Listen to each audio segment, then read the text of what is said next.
જો ભાવ ન હોય તો કોઈ અર્થ નથી. અને ભાવનું નામ આરોગ્ય જેવું છે. અહીં કેટલાક મારા તબીબી મિત્રો પણ હશે, પણ તબીબ એટલે મને જો તબીબ તરીકે ઓળખતા હોય તો મોટે ભાગે દર્દી આવે ત્યારે તબીબ જાગૃત થાય. ટેબલ ઉપર એમ બેસે, શું થયું છે, હવે ધારો કે એમ કે કંઈ નથી થયું તો કે શું કરવા આવ્યો ભાઈ, મારો ટાઈમ બગાડે. તબીબ એટલે જે રોગની સારવાર કરે તે.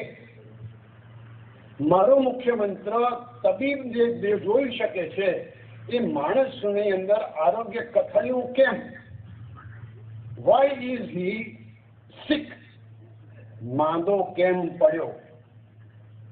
અને આપણો આખો સમાજ પૂરેપૂરી વિનંતી સાથે સાંભળવાનું કહું, કારણ કે એમાં મારે ક્ષમા માંગવાની છે. રૂગ્ણાવસ્થામાં ખૂબ રસ ધરાવે છે. નવી નવી હોસ્પિટલો, કેન્સર હોસ્પિટલ, ફલાણી હોસ્પિટલ, ઢીકણી હોસ્પિટલ ખોલતા જઈએ. આવશ્યક છે, જરૂરી છે. કેટલી જરૂરી છે?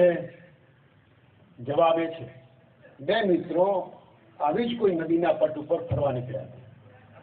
ફરતા ફરતા ફરતા નીચાડા તરફ જતા હતા અને એમાંથી એક મિત્ર તંદુરસ્ત હતો. એને જોયું કે પાણીના ભેણમાં એક માણસ તણાતો આવે છે.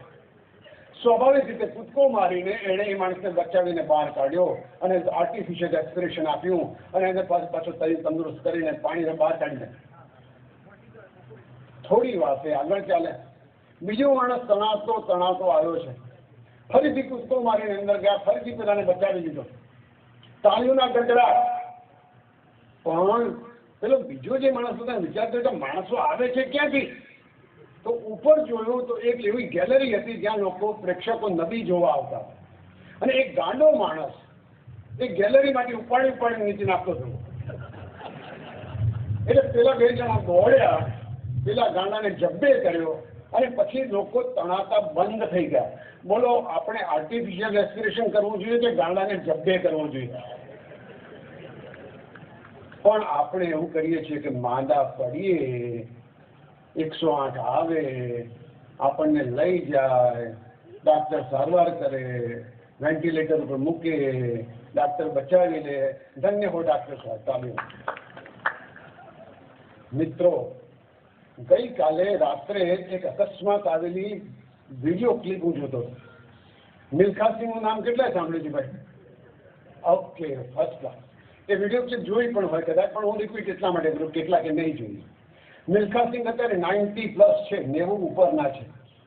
અને એમ વાત કરતા હતા પેલા પત્રકારને કે અત્યારે રાતના 11 વાગ્યા છે, હું ફલાણી જગ્યાએ છે, ભારતના ઔરંગાબાદ કે બીજી જગ્યાએ ગયો હતો અને 12 વાગે ત્યાં હશે, 1 વાગે બીજે ક્યાંક પહોંચીશ અને મારા ઘેર જ્યારે દિલ્હી પહોંચીશ ત્યારે સવાર થવા આવ્યું હશે.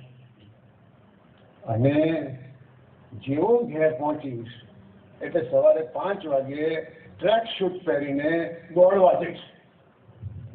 અને આ મિલ્ખા સિંહને ફ્લાઇંગ શીખ કહેવાય છે, ઉડતો શીખ. ઓલિમ્પિકમાં ગોલ્ડ મેડલ મેળવનાર એકમાત્ર દોડવીર જે આપણો શરૂઆતનો હતો એ મિલ્ખા સિંહ. એના નામ ઉપરથી ભાગ મિલ્ખા નામનું પિક્ચર ઉતર્યું. એ મિલ્ખા સિંહ 90+માં એમ કે હું સવારે 5 વાગે 1 વાગે વાત કરતા હતા. સૌથી પહેલા તો દોડવા જઈશ. અને પછી કહે છે જે નથી દોડતા ને એ લોકોની હાલત બહુ ખરાબ હોય છે. મિત્રો, આ બહુ જાગૃતિની વાત છે. કેમ કે આજ સમજે તો આયુષ્યમાં પેલું જે કીધું ને, શતમદીના હા શ્યામ શરદ, બીજા ઉપર આધાર રાખવો નહીં પડે.